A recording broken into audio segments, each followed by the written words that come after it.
Hi, this is Susan Kokinda with LaRouche PAC, bringing you the first of several interviews with Brian Lantz on the surprising and enormous economic potential which resides in our defense industrial sector. Donald Trump has made clear that while we need a strong military, as any sovereign nation does, he's made equally clear that we do not need to be engaged in the kind of endless wars of too many recent decades, with all the deployment and loss of men and material that entails. So for much of the last 60 years, we've acted not as a republic, but as an arm of a global empire. And the domestic side of those globalist policies has resulted in the gutting of our domestic industrial and manufacturing capability through financialization, through outsourcing, through insane environmental policies.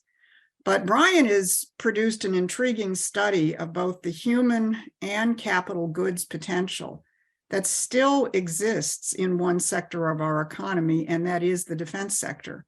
So in several discussions with Brian, we're going to look at that and how it could be used to help jumpstart a high technology reindustrialization of the United States.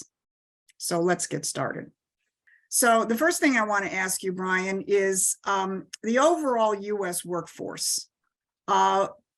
It's clearly become hollowed out through outsourcing, environmentalism, and all other kinds of insanities over the recent decades. What part of our workforce is actually engaged in manufacturing? And maybe you could compare that to where we were in the 50s or the 60s. Sure, Susan. Good to be back. Yeah, we're now 1 out of 12 jobs is in manufacturing. In the 1950s, it was 1 out of 3. So I think that it's pretty clear. Another way of thinking about it is if you combine, the good producing sectors, manufacturing, construction, mining, oil and gas, essentially those employment figures have flatlined since then, but the population's tripled of the country. So, our production capacities are horrendous. And of course, that's why we're so dependent on imports that we really can't pay for. All right, well, what you've discovered is that even within this shrunken manufacturing base, there is still a tremendous concentration, which could be a seed crystal for a manufacturing renaissance if it were redirected, and that's in the defense industry. So the first thing I'd like to give people a sense of is what is actually the size of the DoD budget? How many people do they employ? How many bases? I mean, it's pretty huge. Yeah, it's just as a rough calculation, you could say altogether what President Eisenhower, Dwight Eisenhower termed and warned us about the military industrial complex, even before the swamp and all that we can talk about now. That sector is now something approximating 5 million people employed. That includes the 1.3 million men and women who are serving in the armed services, are employed by the Department of Defense.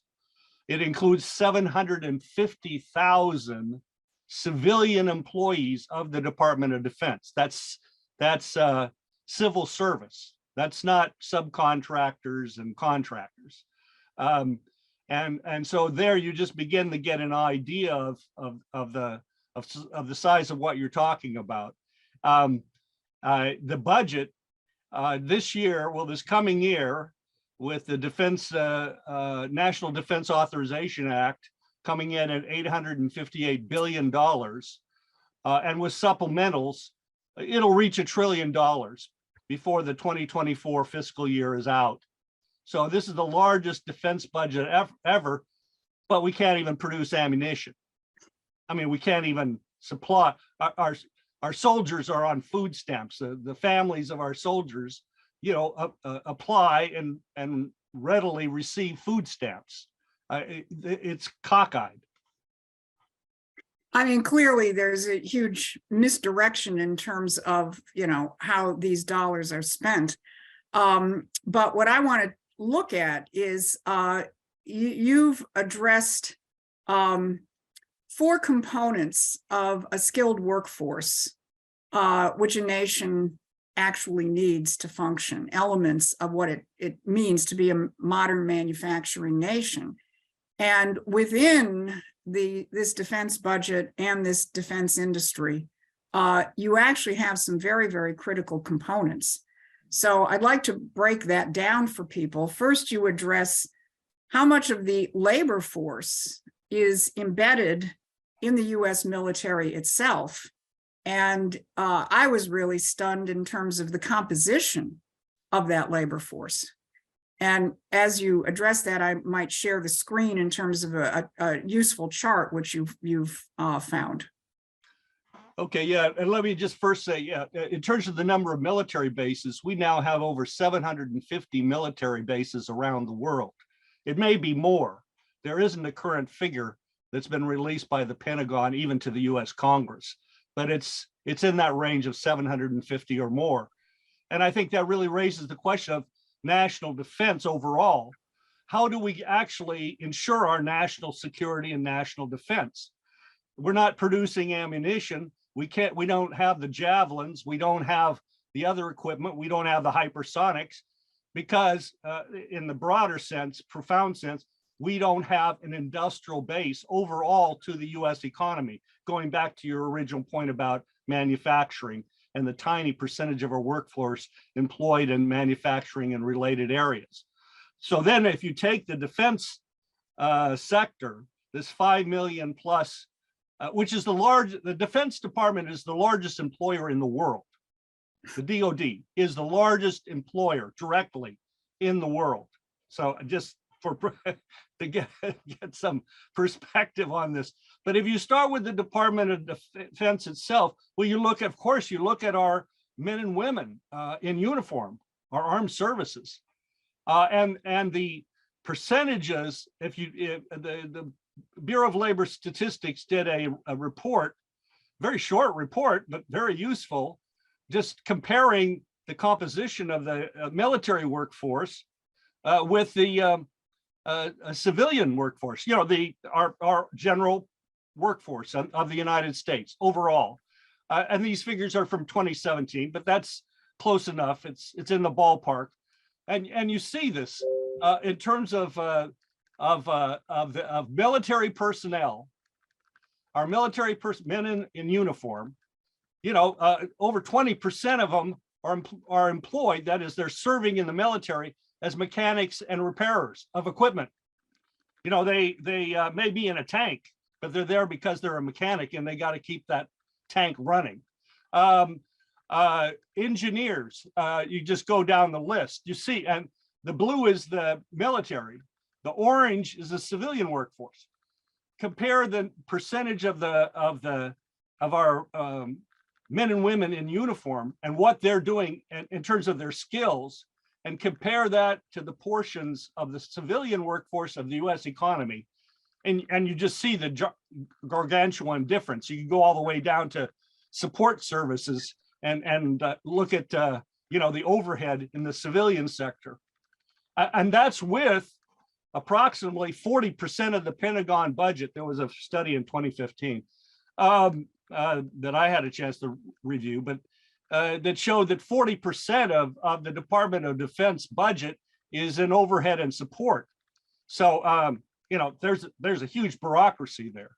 But this gives you an idea in terms of the skill levels of our men and women in uniform, and what even taking a portion of that workforce and bringing them into the civilian sector would mean in terms of productive capacity, whether they came in via the Army Corps of Engineers or similar programs, or their service ended and they came back into the civilian sector.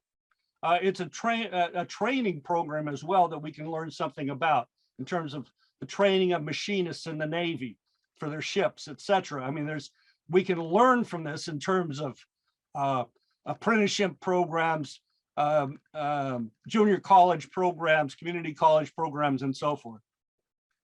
Yeah, I mean, the two things in that chart that just shocked me is what you pointed out. Support services, the civilian sector is completely overbloated. And then you get to skilled employment, mechanics, repairers, engineers, and so on. Science and technical, yeah. Yeah, I mean, you just have a much higher percentage of people. This is a tremendous resource, which hopefully we will be able to put to better use. Healthcare as well. If you think about our healthcare shortages. Yes, that's true. The Obviously, healthcare. healthcare is critical to the military. Mm-hmm. So it is a seed crystal, as you and I Yeah. were talking about, a Yeah. seed crystal for a build out of our entire U.S. industrial base, which is what you really require for national security, including producing what you need in terms of an armed services, Right. and competent capabilities. I mean, you point out that in terms of direct civilian employment, the Pentagon, as you said, is the largest civilian employer in the United States with Yes. almost 1 million people. Yeah, 750,000 in the civil service alone. Right. Right, not including the military servicemen, but civil service. Yes, Right. 750,000, and a lot of those people are skilled.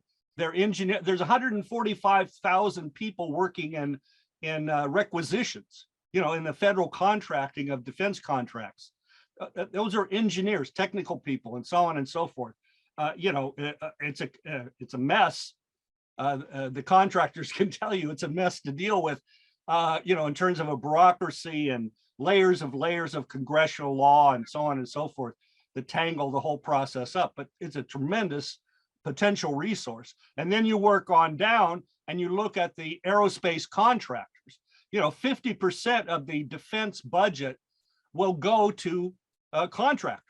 You know, of that 1 trillion I mentioned for the fiscal year 2023, half of that will go to contractors and subcontractors. So there you're talking about, you know, the big six, Lockheed and Boeing and Raytheon and so forth, and BAE, the British aerospace, they're included in the big six. They're part of the F-35 project, for example. You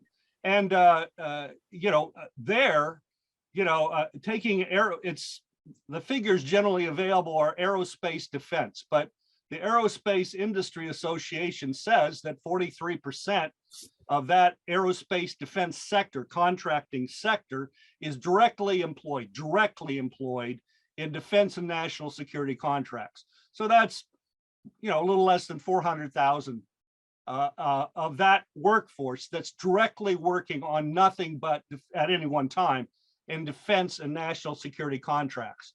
And keep in mind, then there's a chunk of overhead bureaucracy in the defense companies, corporations, because they're dealing with the DoD bureaucracy. So it's not like it's 40% and the other 60% is in the, you know, is in commercial aerospace.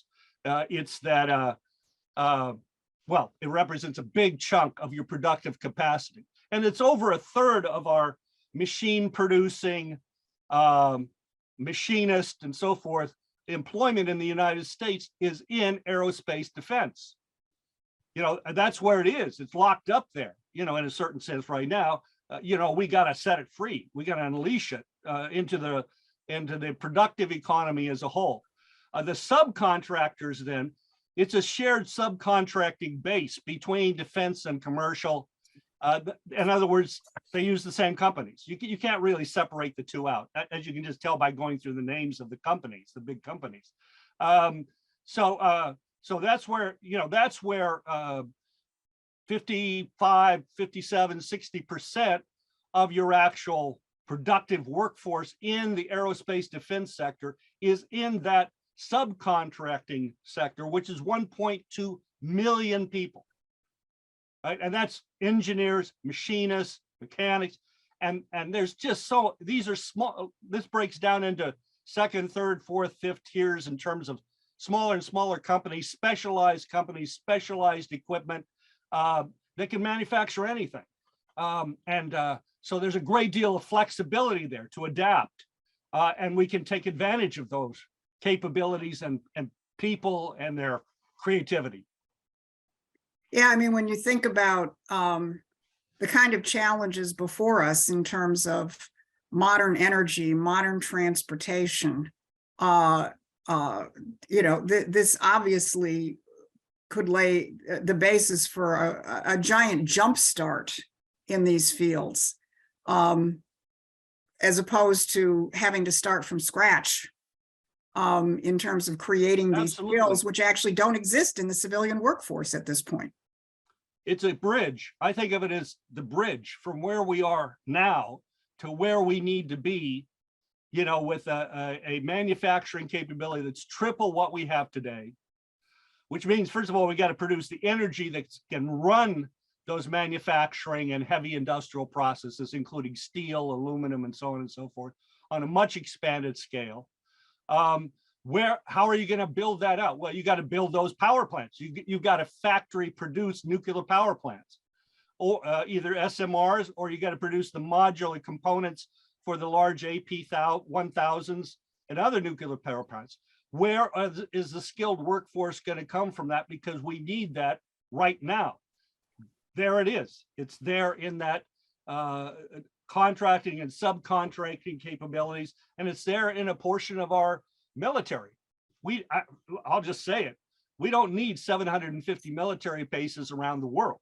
I mean, the second largest company is the United Kingdom with 145 bases.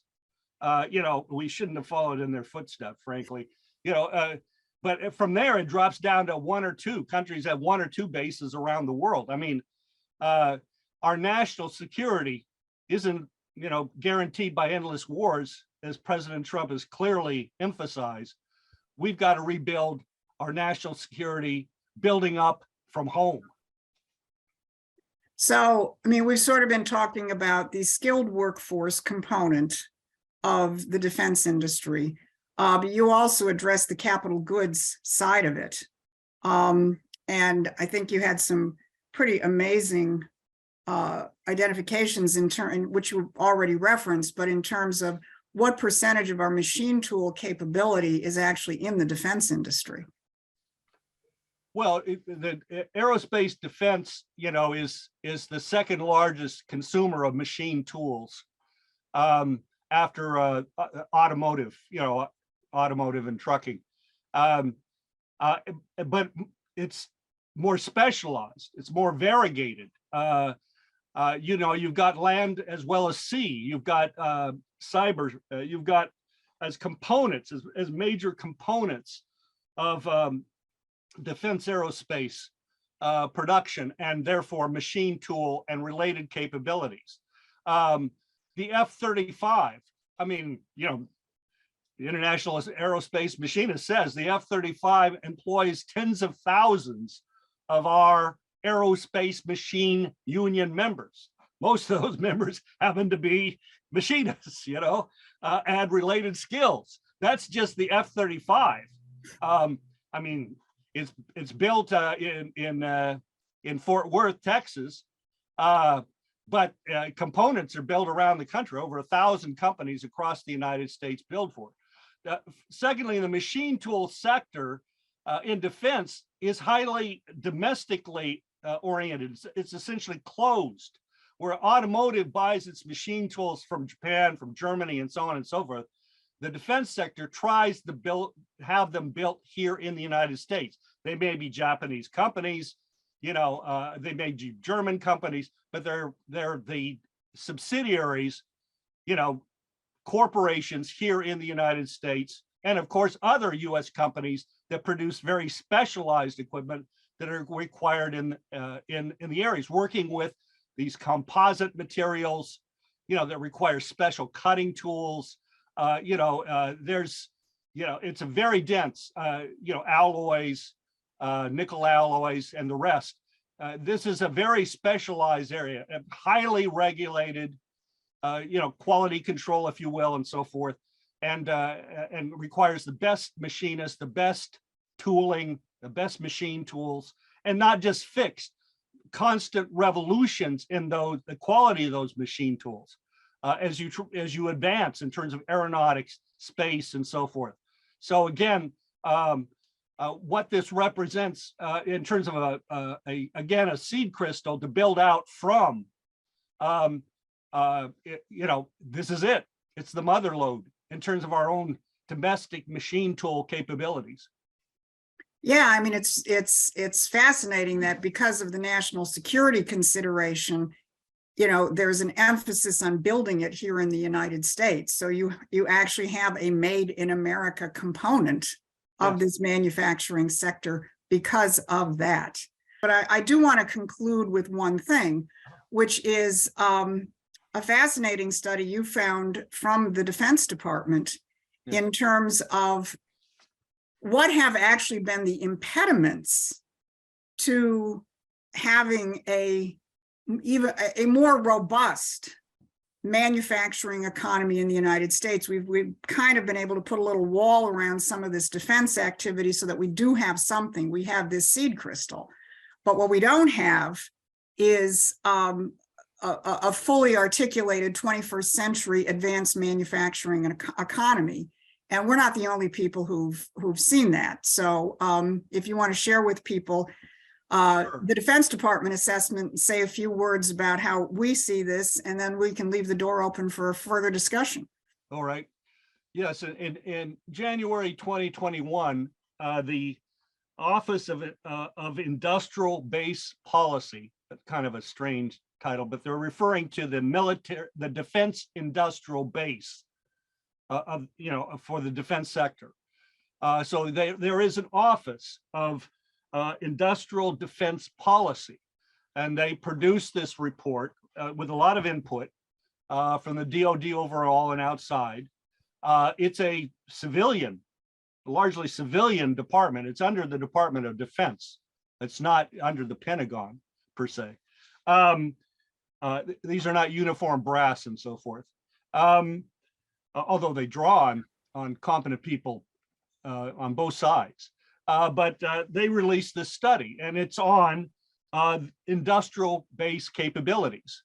And I'll read just from a sector here of that section of that report. It's a summary blockbuster report, and it's available online. January 2021 Industrial Capabilities Report. Quote, together, a U.S. business climate that has favored short-term shareholder earnings versus long-term capital investment, deindustrialization, and an abstract radical vision of free trade without fair trade enforcement have severely damaged America's ability to arm itself today and in the future. Our national responses, offshoring and outsourcing, have been inadequate and ultimately self-defeating, especially with respect to the defense industrial base. So I think that goes very directly on the negative side to what's got to be changed. And it's going to take a national banking, national credit, a national mission to rebuild the entire U.S. economy to straighten this out. Well, you couldn't have a better description of Wall Street or British imperial economics than that short indictment of what we've done to ourselves.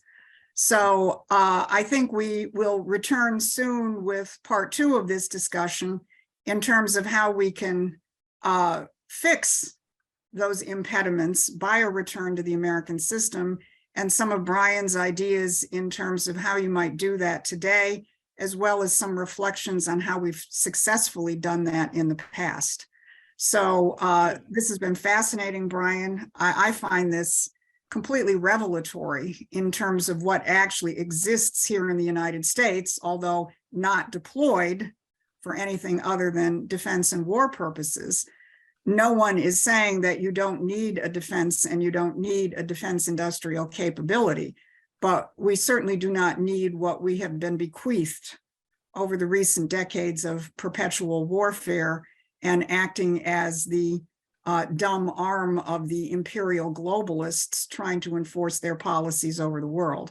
Yes. So we'll return with another discussion, Good. which will be more of a reflection of what our American Republic is supposed to be, economically and perhaps even in terms of foreign policy. So thanks for your discovery, Brian, and hope to see you again soon. Good.